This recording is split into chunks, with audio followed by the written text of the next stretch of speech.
Ritual சொந்தங்களுக்கு வணக்கம். நாம் இன்று எந்த பதிவு பார்க்க போகிறோம் என்றால், பணவரவு ஏற்பட விளக்கு பரிகாரம். 3 மண் அகல் விளக்கு எடுத்துக்கொள்ள வேண்டும். 3 மண் அகல் விளக்குகளையும் நேராக அடுக்கி வைத்து விடுங்கள். ஒரே நேர்கோட்டில் அந்த விளக்கு இருக்க வேண்டும். அதற்கு ஒரு தட்டும் தயார் செய்து கொள்ளுங்கள். தட்டிற்கு மேல்தான் இந்த விளக்கை வைத்து ஏற்ற வேண்டும். தீபச்சுடர் மட்டும் 3 திசைகளை பார்த்தபடி இருக்கும்படி வைக்க வேண்டும். முதல் விளக்கு கிழக்கு திசை நோக்கி இருக்க வேண்டும். 2வது விளக்கு மேற்கு திசை நோக்கி இருக்க வேண்டும். 3வது விளக்கு வடக்கு திசை பார்த்து இருக்க வேண்டும்.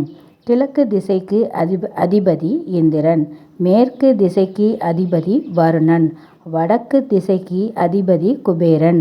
இந்த 3 பேரையும் நினைத்து, குலதெய்வத்தை நினைத்து மாலை 6 மணிக்கு நல்லெண்ணெய் ஊற்றி மண் அகல் விளக்கில் நல்லெண்ணெய் ஊற்ற வேண்டும்.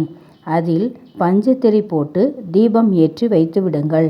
மாலை 1 மணி நேரம் இந்த விளக்கு வீட்டில் எரியும்படி பார்க்க வேண்டும். வருமானம் அதிகரிக்க வேண்டும் என்று பிரார்த்தனையை வைத்தால் உங்கள் பண கஷ்டங்கள் எல்லாம் தீர்ந்துவிடும். இந்த பதிவு பிடித்திருந்தால் உங்களுக்கு லைக் பண்ணுங்கள்,